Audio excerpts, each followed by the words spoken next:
পশু ভিত্তিক মানবতাকে করছে রে পালন, অন্ধকারে ভালোবাসা পাপ পুণ্য মূল। একটু জোরে উত্তর দেবে। আমরা আমাদের ঘরেতে নানা পশু পালন করি তো মা, হ্যাঁ কি না? গরু, ছাগল, ভেড়া ইত্যাদি পশু। তা একটা পশু কি বুঝতে পারে মা যে আমরা কোনটা ঠিক করলাম বা আমরা কোনটা ভুল করলাম? বুঝতে পারে? বুঝতে পারে না। বলছে পশু ভিত্তিক মানব জাতি করছে রে পালন, অন্ধকারে ভালোবাসা পাপ পুণ্য মূল। পাপ পুণ্য ভালোবাসা পশু বুঝে না, আর মানব জাতি বুঝেও তবু মেনে চলে না। একটা পশু বুঝতে পারে না যে কোনটা ঠিক করলাম বা কোনটা ভুল করলাম। এগুলো বুঝতে পারে কারা? জোরে বলুন। মানুষ। আমাদের মতো যারা মানব জন্ম পেয়েছে তারা একমাত্র বুঝতে পারে যে আমরা কোনটা ঠিক করলাম বা আমরা কোনটা ভুল করলাম, তাই তো?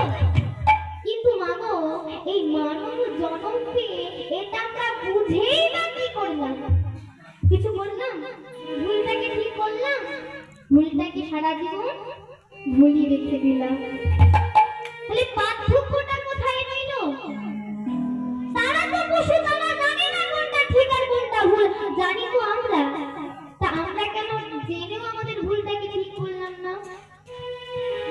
বাবু আর কি বলছি, ইউনিভার্সিটি ডিগ্রি ওদের আছে শত শত, কিন্তু কথাবার্তা চলন বলন যেন মূর্খের মতো।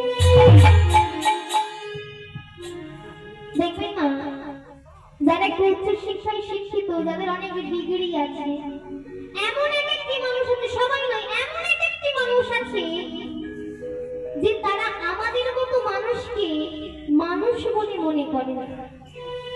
তাদের কথাবার্তা চলন বলন ঠিক মূর্খের মতো। তারা জানে না একটা মানুষকে কেমন ভাবে সম্মান দিতে হয়, তার সাথে কেমন আচরণ করতে হয়। কি এমন মানুষ আছে না? আছে তো? তারা জানে না কোনটা ঠিক আর কোনটা ভুল, কেমন ভাবে কথা বলতে হয়। তাই বলছি ইউনিভার্সিটি ডিগ্রি ওদের আছে শত শত, কথাবার্তা চলন বলন যেন মূর্খের মতো। শেষে কি বললেন? শেষে বললেন বাঁদরের আদর কত হচ্ছে সারা দেশে, পিতা মাতার সেবা ভুলে তারা কুকুর কিনে পোষে। মা বাবা গো ছোট থেকে সন্তানকে বড় করে তোলে, নিজের সর্বস্বটা দিয়ে ছোট থেকে বড় করে তোলে। সেই সন্তান বড় হয়ে কি করে গো? কি করে? এখনকার দিনে দেখবেন অনেক বৃদ্ধাশ্রম হয়েছে কি না? তা বৃদ্ধাশ্রমে পুরো কথাটা একটু ছোট্ট করে বলবো না, শুনবেন তো? একটু ছোট্ট করে বলে একটু মন দিয়ে শ্রবণ করবেন। একটি পরিবারে তিনজন থাকে, বাবা, মা আর তাদের এক ছোট্ট পুত্র সন্তান। ছেলেটি আস্তে আস্তে বড় হয়ে উঠলো বাবা, বড় হয়ে উঠে বিবাহ করে ঘরে আনলো একটি স্ত্রী। কজন হলো? চারজন। এবার মা ঠিক না 2-3 বছর পরে তাদের এক ছোট্ট ফুটফুটে পুত্র সন্তান হলো। এখন কজন? 5। কিন্তু দুঃখের বিষয় এটাই, তার কিছুদিন পরে ওই বৃদ্ধ বাবা মারা গেল। এখন কত হয়েছে না? আবার সেই 4 জন। 4 জনকে নিয়ে সংসার। একটু আসতে 4 জনকে নিয়ে সংসার মা। ছেলে যখন অফিস থেকে বাড়ি ফিরে আসে, তার স্ত্রী তাকে বলে কি গো, তুমি তো দেখতে পাচ্ছ এই ছোট্ট ছেলেটিকে নিয়ে আমি কত কাজকর্ম করি, তোমার মা তো কিছুই করে না, সারাদিন বসে বসে খায় আর ঘুমায়, আর কি কিছু করে? আর কিছু করে না। তা তুমি তোমার মাকে কিছু বলতে পারো না? প্রতিদিন এমন করে কথা শোনায়। ও মা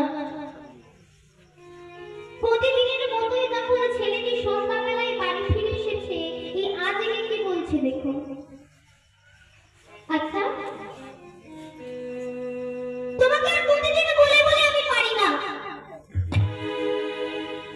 আজকের পর থেকে আমি আর বলবো না। তুমি আজকে আমার কথা যদি শোনো তাহলে আমি এখানে থাকবো, এখানে আমি আর থাকবো। বলছি কেন, কি শুনতে হবে না? তোমায় তো প্রতিদিনই বলি আমি ছোট্ট ছেলেটিকে নিয়ে আর কত কাজকর্ম করতে পারি না। তোমার মা তো কিছুই করে না, সারাদিনে বসে বসে খায় আর ঘুমায়, আর তো কিছু করে কিছু করে না। তুমি তোমার মাকে বলো বৃদ্ধাশ্রমে রেখে এসো। কথা বলে তখন বলছে ঘরের ভিতরে দরজা বন্ধ করে দিল। বাইরে মা, ছেলেটির মা, বৃদ্ধ মা, সে দরজার কাছ থেকে দাঁড়িয়ে দাঁড়িয়ে সব কথা শুনতে পাচ্ছে। কথাগুলি শ্রবণ করে চোখের জল আর আটকে রাখতে পারছে না। অঝোর নয়নে কেঁদে চলেছে। তাদের কথাগুলি শুনে ছোটবেলার কথা মনে পড়ে যাচ্ছে। তাকে কত যত্ন করে মানুষ করলাম, আর নানা কথা মনে পড়ে যাচ্ছে। ছেলেটি বলে উঠল, ঠিক আছে তুমি দাঁড়াও, আমি পরের দিন এটা নিয়ে আলোচনা করবো মায়ের সাথে। দরজা বন্ধ করে দিয়ে তারা শুয়ে পড়লো। এদিকে মা দরজার আড়াল থেকে কথাগুলি শুনে নিজের ঘরেতে গিয়ে নিজেও দরজাটা বন্ধ করে বিছানায় শুয়ে পড়েছে। বিছানায় শুয়ে পড়েছে, চোখের জল আর আটকে রাখতে পারছে না, সারা রাত ঘুমাতে পারছে না। বারে বারে তার আগের কথা মনে পড়ে যাচ্ছে। সে যে আমার সেই ছোট সন্তান, তাকে এত যত্ন করে এত বড় করে তুললাম, মনের মতো করে মানুষের মতো মানুষ করলাম। নানা কথা, কোন রকমের রাতটা কেটে গেল না। কোন রকমের রাতটা কেটে গেল। পরের দিন সেই ছেলেটি অফিসে যাওয়ার সময় বৃদ্ধাশ্রমের মালিকের সাথে কথা বলে তারপর গেল অফিসে। ওমা সন্ধ্যাবেলায় বাড়ি ফিরেছে। এইবার মায়ের সাথে কথাটি নিয়ে আলোচনা করবে বলে খাওয়া দাওয়া করে আজ মায়ের ঘরে দরজার সামনে গিয়ে দরজা ঠেকা দিচ্ছে। ও মা, মা দরজা খোলো, আমি এসেছি। ছেলে মাকে ভুলে গেলে কি হবে গো মা? মায়ের মমতা এখনো মা স্নেহে ডাকে যাচ্ছে। কেঁদে রে বাবা আমার খোকাই রে, কেঁদে রে বাবা আমার খোকাই রে। আজ চোখের জলটা তাড়াতাড়ি করে মুছি আজ দরজাটাকে খুলে দিয়েছি। আয় বাবা আমার পাশে এসে বস। ছেলে গিয়ে বসলো মায়ের পাশে। বল বাবা। ছেলে বলছে, মা গো তোমায় একটা কথা বলবো, তুমি শুনবে, তুমি আমার কথা রাখবে তো? যেই না বলেছে আমার কথা শুনবে, আমার কথা রাখবে তো, মা তো বুঝতে পেরে গেছে, মা তো শুনেছে সব কথা। মা মনে করল, রে আমি জানি তুই কি বলবি, আমি জানি তুই কি বলবি, তুই আমায় বৃদ্ধাশ্রমে রেখে আসবি তো? ঠিক আছে, আমি তুই বৃদ্ধাশ্রমে রেখে আসবি। দেখ রে বাবা, এই পৃথিবীতে আমার কথা কেউ ভাবুক আর নাই ভাবুক, আমার বৌমা তো আমার কথা ভেবেছে। দেখুন মা, কতটা মনে কষ্ট হলে, কতটা আঘাত লাগলে এই কথাটি বলতে পারে। এই পৃথিবীতে আমার খবর কেউ রাখুক আর নাই ভাবুক, আমার বৌমা তো আমার কথা ভেবেছে।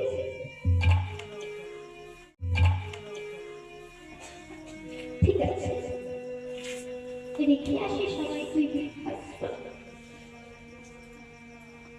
ছেলে চলে গেল, তার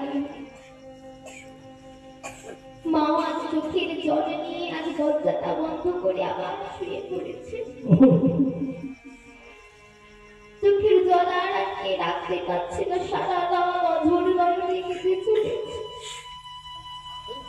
আমার ছেলেও আমাকে বলে গেল। আজ মা কোন রকমের রাতটা কেটে গেল। সকালবেলা ছেলে মাকে বলছে, মা তুমি প্রস্তুত? মাকে নিয়ে আজ চলে গেল বৃদ্ধাশ্রমে। বৃদ্ধাশ্রমে মাকে রেখে দিয়ে আজ সেখান থেকে চলে গেল অফিসে। ও মা, এইবার যেই না অফিসে গেছে, এইবার অফিস থেকে যেই না সন্ধ্যাবেলায় বাড়ি ফিরেছে, আজ রাত্রি তাকে কি বলছে জানো? কি গো, তুমি তোমার মাকে বৃদ্ধাশ্রমে দিয়ে এসেছো তো? বলে হ্যাঁ। এই কথাটি বলে আসেনি? কেন মা কোথায়? আরে পাগল হয়েছো নাকি? বলে কেন? আরে বাবা, বলি আসলে কতদিন আমরা ফোন করছি, ততদিন যেন তোমার মাকে টাকা না ছাড়ি। বলে কেন? আরে বাবা, ছেলেটা তো বড় হয়েছে, দুদিনই পর জন্মদিন, বাড়িতে কত আত্মীয় স্বজন আসবে। তোমার মা যদি হুট করে চলে আসে, লোকে জিজ্ঞাসা করবে কোথায় ছিলে, তোমার মা কি বলবে? বৃদ্ধাশ্রম। মান সম্মানটা কাজে যাবে। ছেলে শুনে বলছে, ঠিক আছে তাহলে আমি কালকে বলে আসি।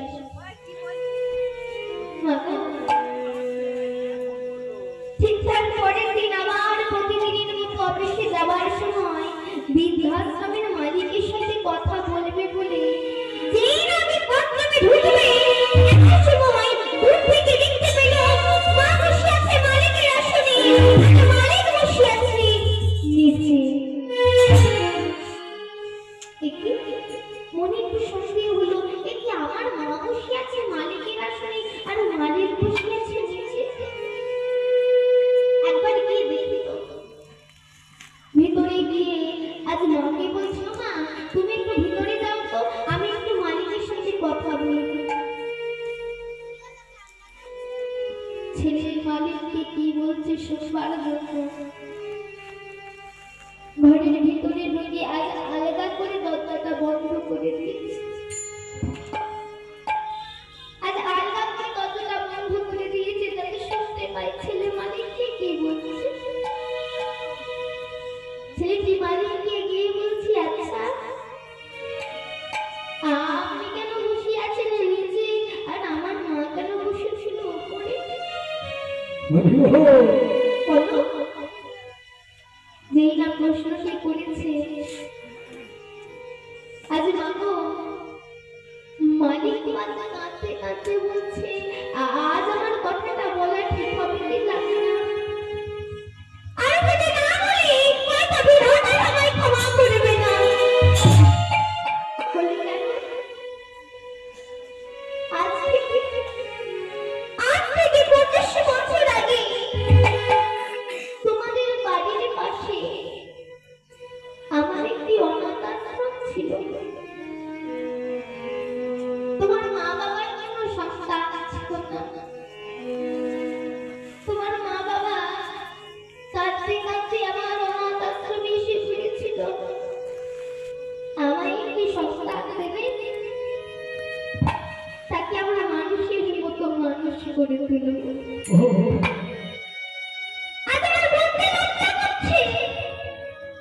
সেই সন্তানটি কে জানো? সেই সন্তানটি হলো তুমি। কি বলে তুমি? কি হতে পারে না, তুমি ভুল বলছো না, কি হতে পারে না। যেই না মাকে ডাকতে যাবে, আজ মা দরজাটা বন্ধ করে দিয়েছে। ও মা, তুমি একবার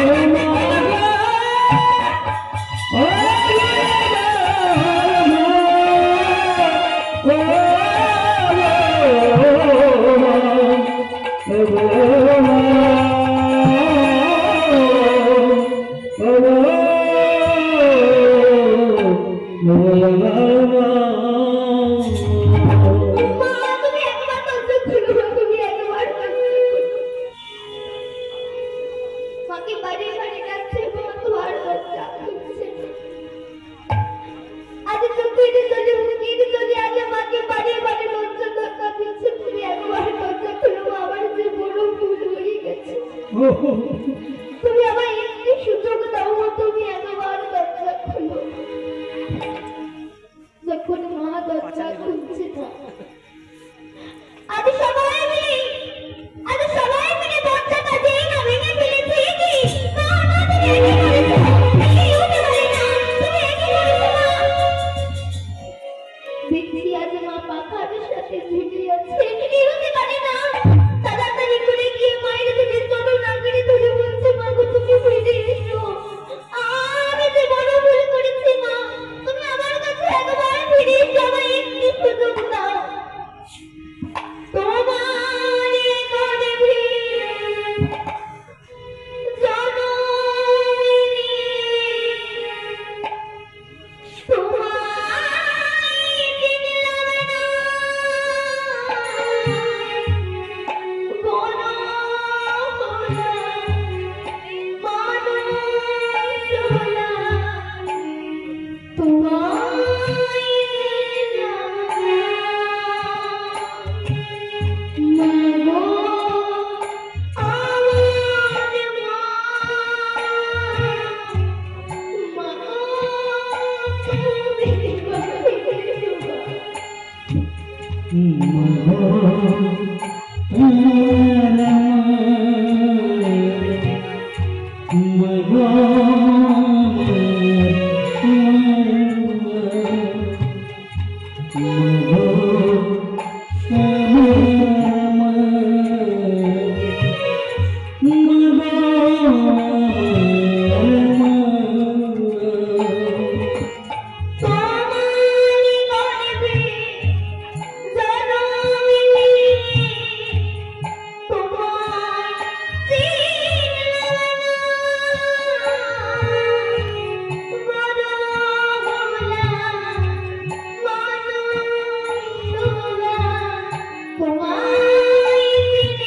মা,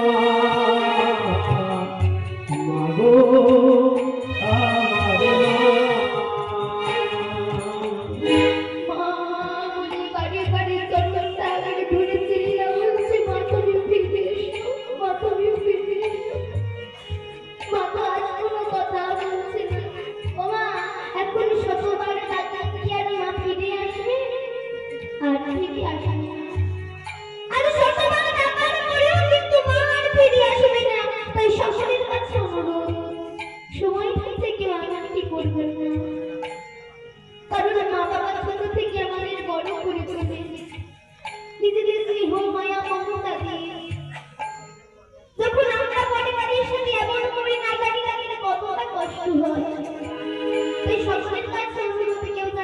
তুমি করবেন না।